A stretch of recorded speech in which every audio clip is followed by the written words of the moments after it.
پل سے اتارو راہ گزر کو خبر نہ ہو، جبریل پر بچھائیں تو پر کو خبر نہ ہو، کانٹا میرے جگر سے غم روزگار کا، یوں کھینچ لیجئے کہ جگر کو خبر نہ ہو، فریاد امتی جو کرے حال زار میں، ممکن نہیں کہ خیر بشر کو خبر نہ ہو، کہتی تھی یہ براق سے اس کی سبک روی، یوں جائیے کہ گرد سفر کو خبر نہ ہو، اے شوق دل یہ سجدہ گر ان کو روا نہیں، اچھا وہ سجدہ کیجئے کہ سر کو خبر نہ ہو، ایسا گما دے ان کی ولا میں خدا ہمیں، ایسا گما دے ان کی ولا میں خدا ہمیں، ایسا گما دے ان کی ولا میں خدا ہمیں، ڈھونڈا کرے پر اپنی خبر کو خبر نہ ہو، فرماتے ہیں یہ دونوں ہیں سردار دو جہاں، فرماتے ہیں یہ دونوں ہیں سردار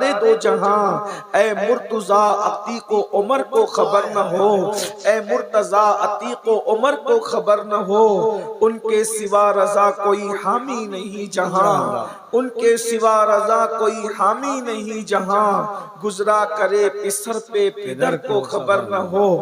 آج کی یہ محفل دیار مدینہ کانفرنس 48ویں جس میں آپ اور ہم سب حاضر ہیں، اللہ تبارک و تعالیٰ قبول فرمائیں، اور جتنے احباب نے اس محفل کو سجایا، کمیٹی کے جتنے کارکنان ہیں، اللہ رب العزت ان سب کو اپنی شان کے مطابق بہتر صلہ بہتر جزا عطا فرمائیں۔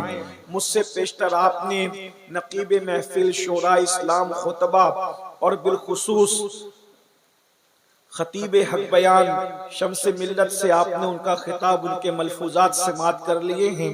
تھوڑی دیر اس لیے کہ اب رات کا آخری پہر شروع ہونے کے قریب ہے، اس لیے بہت مختصر سے وقت میں کچھ آپ کی خدمت میں پیغام عرض کرنے کی سعادت حاصل کی جا رہی ہے۔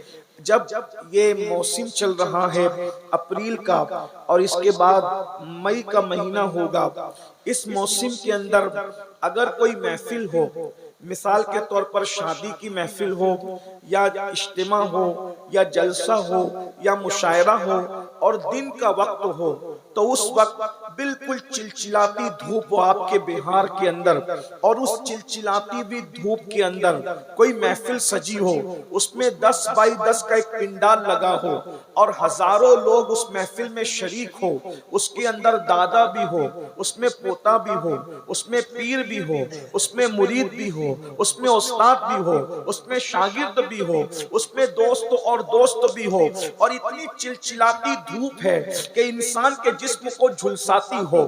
اب ہم لوگ، میں شکایتاً نہیں کہہ رہا ہوں، صرف آپ کو احساس ہو جائے، ہم لوگ ٹرین سے نکلے اے سی ڈبے سے، جیسے ہی ہم لوگ مظفر پور ریلوے اسٹیشن کے باہر نکلے، ایسا لگ رہا تھا جلدی سے بھاگ کر گاڑی میں بیٹھ جاؤ، اتنی شدت کی دھوپ تھی۔ حالانکہ اس وقت کم و بیش میرے خیال سے 3:30 کے قریب ہو رہے تھے، یعنی ڈھلتا ہوا سورج تھا، اس وقت بھی اتنی شدت کی دھوپ تھی کہ ہم چاہتے تھے کہ جلدی سے دوڑ کر گاڑی میں بیٹھ جائیں۔ یہ حقائق ہے، یہ سچائی ہے۔ بتاؤ، ہزاروں کا مجمع ہو اور 10 بائی 10 کا پنڈال ہو تو کون چاہے گا کہ وہ دھوپ میں کھڑا رہے، اور کون چاہے گا کہ وہ سائے میں آئے؟ یقیناً میں یہ بات بالکل سچائی کے طور پر کہتا ہوں، باپ بیٹے کی پرواہ نہیں کرے گا، دادا پوتے کی پرواہ نہیں کرے گا، بھائی بھائی کی پرواہ نہیں کرے گا، سب لوگ اس پنڈال میں آنے کی کوشش کریں گے، لیکن پنڈال تو بڑا مختصر ہے، ہزاروں لوگ اس میں آ بھی نہیں سکتے۔ میرے بھائیوں، ذرا توجہ کرو، ذرا غور کرو، اللہ اکبر، چوتھے آسمان پر سورج ہے، پیٹ کی طرف سے چمک رہا ہے، پوری دنیا کو حرارت میں لیے ہوئے ہیں، پوری دنیا کو تپش میں لیے ہوئے ہیں۔ اللہ اللہ، ہم اس وقت سایہ تلاش کرتے ہیں جب سورج تمازت اپنی پھیلاتا ہے۔ اس دن کیا ہوگا جس دن کے بارے میں قرآن کہتا ہے، القاریۃ ما القاریہ وما ادراک ما القاریہ۔ اللہ پاک ارشاد فرماتا ہے، دل کو دہلا دینے والی، تو نے کیا جانا؟ دل کو دہلا دینے دینے والی کیا ہے؟ اللہ اکبر، یوم یکون الناس کالفراش المبثوث، اس دن انسان کا حال یہ ہوگا جیسے پھیلے ہوئے پتنگے، انسان کی حیثیت پتنگوں کی طرح ہوگی، وَتَكُونُ الْجِبَالُ كَالْعِهْنِ الْمَنْفُوشِ، اور اس دن پہاڑ اللہ اکبر بکھرے ہوئے اون کے دھاگوں کی طرح ہوں گے، دھنکی کی طرح ہوں گے۔ اللہ اکبر، ذرا غور فرمائیں، یہ جلسے کے ناظم کی مبالغہ آرائی نہیں ہے، یہ میرے اللہ کا کلام ہے۔ قرآن کہتا ہے، قرآن کہتا ہے القاریۃ ما القاریہ، تو نے کیا جانا دل کو دہلا دینے والی، اللہ اکبر، وہ گھڑی جو دلوں کو دہلا دے گی، میرے اور تمہارے دلوں کو نہیں، فرشتوں کے دلوں کو دہلا دے گی، میرے اور تمہارے دلوں کو نہیں، اخیار کے دلوں کو دہلا دے گی۔ اللہ اللہ، آج چوتھے آسمان پر سورج ہے، پیٹ کی طرف سے چمک رہا ہے، ہم سائے کی تلاش میں ہیں، لیکن میرے اللہ تیری عظمتوں پر قربان، یا رسول اللہ آپ کی رحمتوں پر قربان، اس دن کے لیے بھی سہارا بتا دیا۔ میرے آقا فرماتے ہیں وہ قیامت کا دن، کون سا قیامت کا دن؟ جس میں سورج چوتھے آسمان پر نہیں ہوگا، کیونکہ اس دن آسمان ہی نہیں ہوں گے، آسمان پھٹ چکے ہوں گے، آسمان پھٹ چکے ہوں گے، آسمان ریزہ ریزہ ہو چکے ہوں گے، زمین کا وجود ختم ہو چکا ہوگا، زمین شعلے اگل رہی ہے اور سورج آگ برسا رہا ہے، سورج اور انسان کے سر کے درمیان صرف ایک ہاتھ کا فاصلہ ہے، سوا نیزے کا فاصلہ ہے۔ تمہارے میرے رسول نے، سچے رسول نے فرمایا جس دن کوئی سایہ نہیں ہوگا، قیامت کے دن کوئی سایہ نہیں ہوگا، ایک سایہ ہوگا، اللہ کے عرش کا سایہ ہوگا، اللہ کے عرش کا سایہ۔ منڈپ کے سائے میں، شامیانے کے سائے میں انسان اپنی کوششوں سے پہنچے گا، لیکن عرش کے سائے میں کم و بیش 70 لوگ ہوں گے۔ احادیث کی کل تعداد ملائی جاتی ہے تو 70 کی تعداد بنتی ہے۔ 70 خوش نصیب ہے جن کو اللہ قیامت کے دن عرش کا سایہ عطا فرمائے گا، عرش کا سایہ۔ اور پھر یاد رکھنا، اللہ اکبر، یعنی قیامت کا سایہ کسی کی عمر کی وجہ سے نہیں ملے گا، کسی کے نسب کی وجہ سے نہیں ملے گا، کسی کی خوبصورتی کی وجہ سے نہیں ملے گا، کسی کی ڈگری کی وجہ سے نہیں ملے گا۔ اللہ کے عرش کا سایہ ایمان کے بعد عمل کی وجہ سے ملے گا۔ 70 اعمال ہیں، 70 اعمال، ان میں سے کچھ اعمال کر لو، اللہ تمہیں عرش کا سایہ عطا کرے گا۔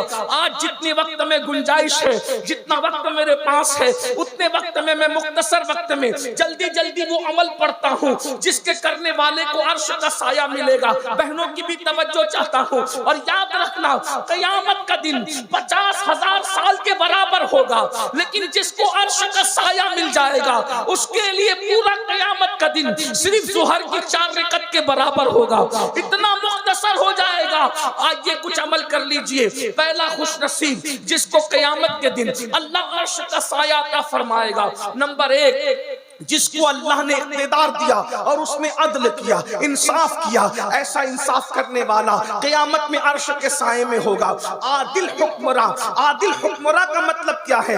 یہ نہیں کہ صرف بادشاہ، اس کی شرح میں محدثین نے لکھا ہے ہر انسان اپنے گھر کا حکمراں ہے، محلے کا بڑا محلے کا حکمراں ہے، گاؤں کا چودھری گاؤں کا حکمراں ہے، یعنی جس کو لوگ اپنا حکم اور بڑا مانتے ہیں، اگر اس نے انصاف کیا اللہ اس کو عرش کا سایہ عطا کرے گا۔ اب میں لمبی تو نہیں کرتا، یعنی باپ پر فرض ہے اولاد میں انصاف کرے، برابر برابر انصاف کرے۔ آج کل کیا ہو رہا ہے؟ اللہ اکبر، کچھ بچوں کو بہت لاڈ کیا جاتا ہے اور کچھ بچوں کو نظر انداز کیا جاتا ہے۔ اللہ اکبر، بلکہ یہ بھی ہو رہا ہے بیٹوں کو لاڈ کیا جاتا ہے، بیٹیوں کو نظر انداز کیا جاتا ہے۔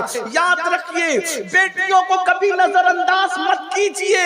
اللہ اللہ، آج آپ کہتے بیٹیاں بھاگ رہی ہے، میں آپ سے کہنا چاہتا ہوں بیٹیوں کے بھاگنے کی بہت ساری وجوہات میں سے ایک وجہ یہ بھی ہے، جیسے پیٹ کی پیاس ہے، جیسے نفس کی پیاس ہے، ویسے دل کی بھی پیاس ہے۔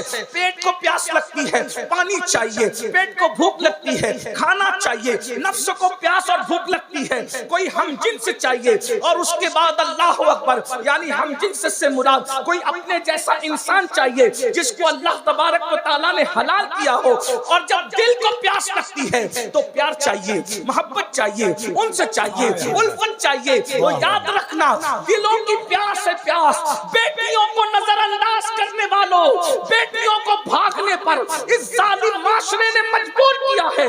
جس سماج میں نہ ماں بیٹی کو پیار دے، نہ باپ بیٹی کو پیار دے، نہ بھائی بہن کو پیار دے، نہ شوہر بیوی کو پیار دے، تو جب دل کی پیاس لگتی ہے تو وہ پیار تلاش کرنے کے لیے باہر جھانکنے لگتی ہے. اور باہر ظالم لوگ، بلکہ ظالم انسان جو نفس کے پجاری ہے، جو فسق و فجور میں ڈوبے ہیں، جو گناہوں کے دلدل میں ڈوبے ہیں، وہ موبائل کا لالچ دیتے ہیں، گھومنے پھرنے کا لالچ دیتے ہیں، زیور کا لالچ دیتے ہیں، دولت کا لالچ دیتے ہیں، آزادی کا لالچ دیتے ہیں، اور پیار کے جھوٹے دعوے میں پھانس کر ہماری بچیوں کا سب کچھ لوٹ لیتے ہیں. اور بچیاں بہت سادہ دل ہوتی ہے. یاد رکھنا آج سے 50 سال پہلے تک کوئی ریکارڈ نہیں ہے کہ کسی بھکاری کی بچی بھی بھاگی ہو. وجہ یہ ہے کہ باپ غریب ہوتا تھا مگر سنت مصطفیٰ سمجھ کر اپنی بیٹی کو پیار دیا کرتا تھا. نعرہ تکبیر، نعرہ رسالت، مذہب اسلام، عظمت اسلام. جب تک ہم بیٹیوں کو پیار دیتے رہے، ہماری بیٹیاں کسی بادشاہ کا ہاتھ پکڑ کر کے نہیں بھاگی. جب سے ہم نے پیار دینا بند کر دیا ہے، جوتے سلنے والے کا بھی ہاتھ پکڑ کر بیٹیاں بھاگ رہی ہے، چپل سلنے والے کا ہاتھ پکڑ کر بھی بیٹیاں بھاگ رہی ہے. اے ظالم معاشرے کے لوگوں، صرف داڑھی رکھنا سنت نہیں ہے، صرف ٹوپی پہننا سنت نہیں ہے، صرف مسواک کرنا سنت نہیں ہے، عطر اور سرما لگانا سنت نہیں ہے. جب بیٹی آ رہی ہو اس کے لیے اٹھ کے کھڑے ہو جانا، یہ بھی مصطفیٰ کی سنت.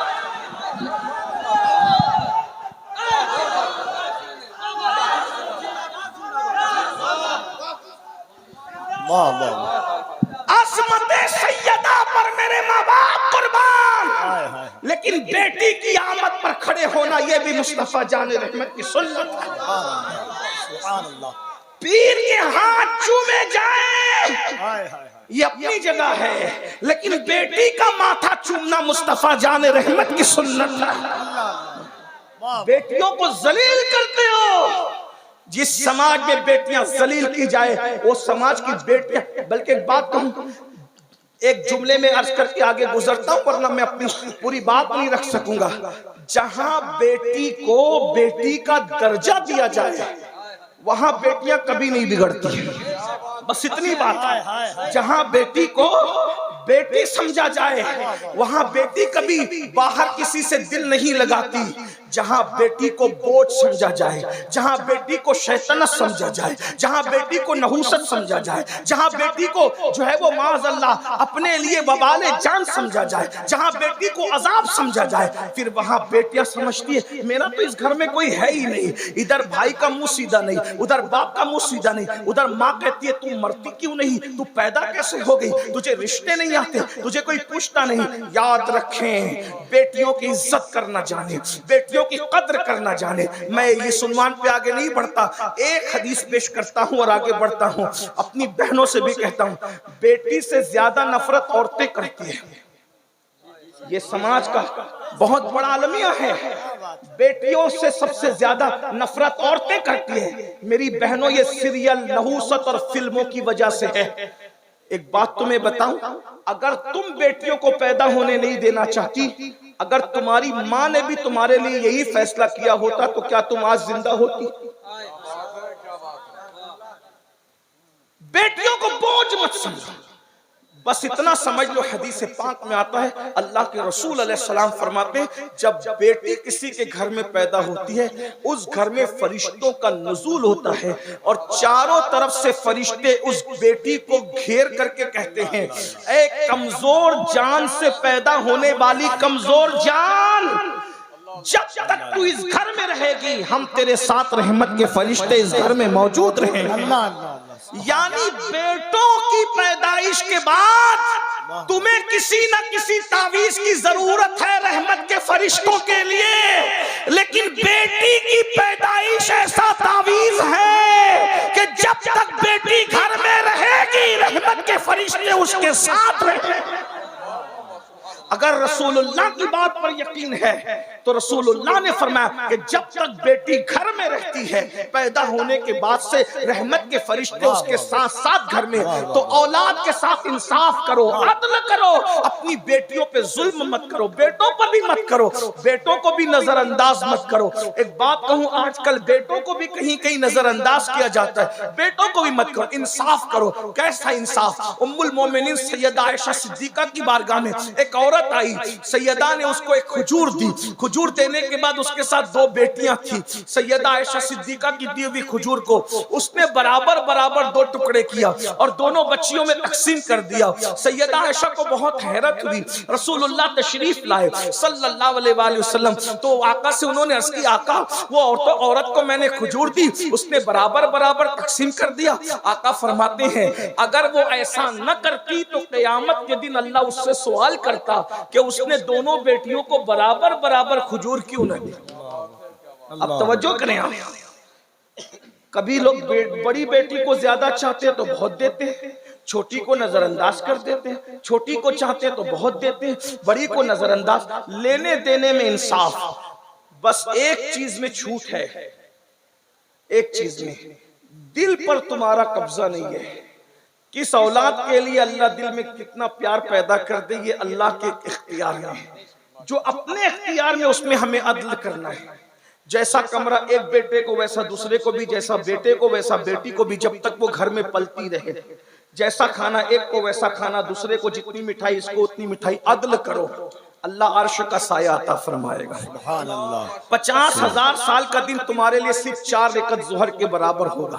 نمبر 2، ہر ایک چونکہ میرے آقا کی حدیث ہے اور میرے امام اس حدیث کے بارے میں کہتے ہیں یا رسول اللہ میں نثار تیرے کلام پر ملی یوں تو کس کو زبان نہیں، وہ سخن ہے جس میں سخن نہ ہو، وہ بیان ہے جس کا بیان نہیں، فصحا عرب کے بڑے بڑے تیرے آگے یوں ہے دبے لچے، کوئی جانے منہ میں زبان نہیں بلکہ جسم میں جان نہیں۔ حضور کی ایک عبارتوں کو اگر ہم تشریح کرتے جائیں زندگی ختم ہو جائے گی، حضور کی بات ختم نہیں ہوگی۔ لیکن آج آپ سب کو طے کر کے اٹھنا ہے، ہم اولاد کے درمیان انصاف کریں گے، ہم اسی طرح بھائیوں کے درمیان اگر بڑے بھائی ہیں بڑے بھائیوں کو چھوٹے بھائیوں کے درمیان انصاف کریں گے، بہنوں کے درمیان انصاف کریں گے، عدل کرو، انصاف کرو۔ اللہ اکبر۔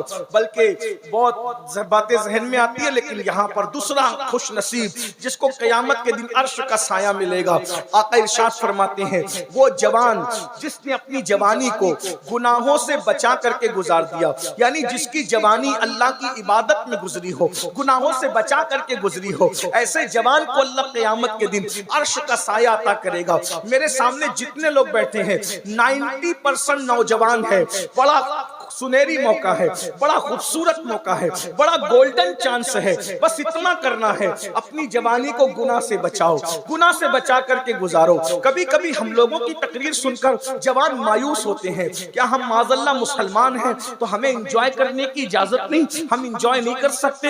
یاد رکھنا وہ دقیانوسی خیال رکھتا ہے جو تمہیں انجوائے سے منع کرتا ہے، وہ دقیانوسی خیال رکھتا ہے جو تمہیں کمانے سے جمانے سے منع کرتا ہے۔ ہمارا مذہب پوری دنیا میں ایک ہی مذہب ہے جسے مذہب اسلام کہتے ہیں، جتنے انجوائے کی اجازت اسلام دیتا ہے کوئی مذہب نہیں دیتا، جتنا دولت کمانے اور جمانے کی اجازت اسلام دیتا ہے کوئی مذہب نہیں دیتا۔ ابھی آپ نے حضرت شمس ملت سے زکوٰۃ کے معاملات سماعت فرمائے، بھائی زکوٰۃ کون دے گا؟ جو مالدار ہوگا وہی تو دے گا، بھکاری تھوڑی زکوٰۃ دے گا۔ اور آپ کو بتاؤں اسلام میں زیادہ تعداد غریبوں کی نہیں ہے، اسلام میں زیادہ تعداد شروع دن سے مالداروں کی ہے۔ دور فاروقی میں ایک بندہ یمن سے زکوٰۃ کی رقم لے کر کے چلتا ہے اور مدینہ منورہ تک غریب ڈھونڈتا ہے، غریب تو غریب یمن سے لے کے مدینہ منورہ تک فاروق اعظم کے دور میں کوئی غریب نہیں ملتا تاکہ جس کو زکوٰۃ دی جا سکے۔ تو پتہ چلا جتنے مالدار ہم تھے ہم ہیں، کوئی ہو نہیں سکتا۔ 1857 سے پہلے کلکتہ کے ایک ایک مسلمان تاجر کے گھر میں جتنی دولت ہوتی تھی برطانیہ کے شاہی خزانے میں اتنی دولت نہیں ہوتی تھی۔ انگریز پاگل تھا جو انگلینڈ چھوڑ کے انڈیا آیا تھا، انڈیا میں اس کو دکھ کیا رہا تھا؟ کیا بات ہے؟ سونے کی چڑیا کس نے بنایا تھا؟ سونے کی چڑیا تم نے بنایا تھا، مگر کب تک یہ بھی بتا دو۔ انجوائے کرو، بھرپور انجوائے کرو،